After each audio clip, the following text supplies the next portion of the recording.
साथियों, court judgement की ये हिंदी शॉर्ट हैंड डिक्टेशन 90 शब्द प्रति मिनट की गति से है, जिसका समय 5 मिनट का है।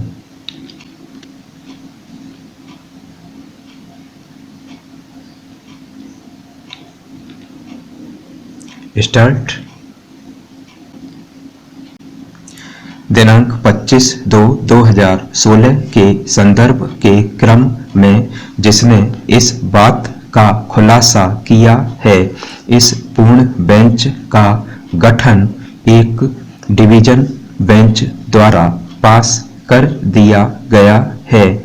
AC number 27/2013 Messrs ESSEL infra project limited वर्ष MP राज्य संदर्भ को जन्म देने वाली प्रासंगिक तथ्य यह है कि पूर्वोक्त मध्यस्थता और सुलह की धारा 11(6) के तहत दर्ज मध्यस्थता मामले अधिनियम 1996 संक्षिप्त 199 का अधिनियम को सीखा एकल से पहले सूचीबद्ध किया गया था। न्यायाधीश जिसमें यह प्रार्थना की जाती है कि एक उपयुक्त मध्यस्थ नियुक्त किया जा सकता है, समझौते में प्रासंगिक विवाद समाधान खंड के अनुसार दौरान सीखा। एकल न्यायाधीश से पहले कहा मामला सुनवाई के पाठ्यक्रम उत्तरदाताओं ने इस बात की आपत्ति जताई है कि इनकी रख रखाव के लिए 1996 के अधिनियम की धारा 11(6) के तहत इस आधार पर आवेदन मध्य प्रदेश प्रशासनिक अधिनियम के प्रावधान 1983 अभियम के बीच विवाद के लिए लागू हैं। दलों और इसलिए मामला को गठित ट्रिब्यूनल को भेजा जाना चाहिए। 1983 के अभियम के तहत सीखा एकल न्यायाधीश से पहले सुनवाई के दौरान दलों ने इस अदालत के मामले में दिए गए एक अदालत के एकल बेंच फैसले का हवाला दिया। Jabalpur corridor India private limited बनाम MP सड़क विकास निगम 2014-2 MPLJ 276 और एक और सिंगल बेंच का निर्णय श्रीमती कामनी मल्होत्रा बनाम राज्य MP AIR 2003 MP 2013 के मामले में सीखा।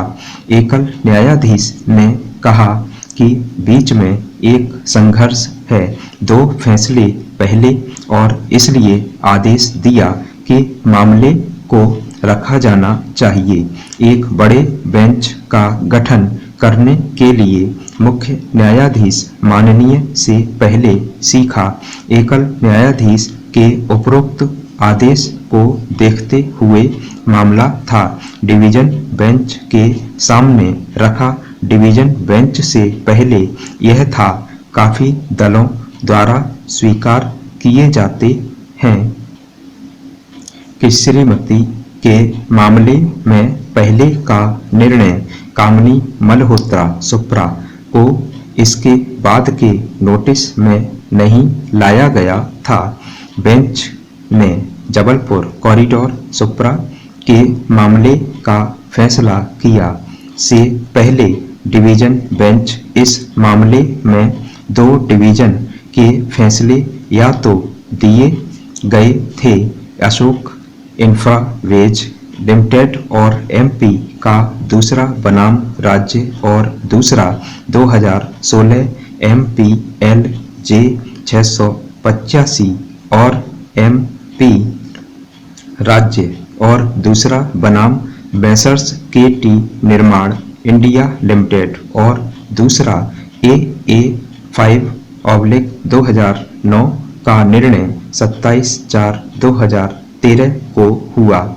ये था डिवीजन बेंच से पहले तर्क दिया कि पूर्व में दो डिवीजन बेंच फैसले जबलपुर कॉरिडोर एस पारा के मामले में निर्णय किया गया है और पुष्टि की जबलपुर के सिंगल बेंच फैसले के बाद से कॉरिडोर को लागू किया गया था।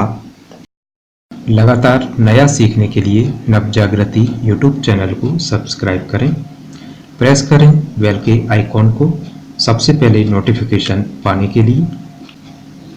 वीडियो अच्छा लगे तो लाइक करें, दोस्तों के साथ शेयर करें।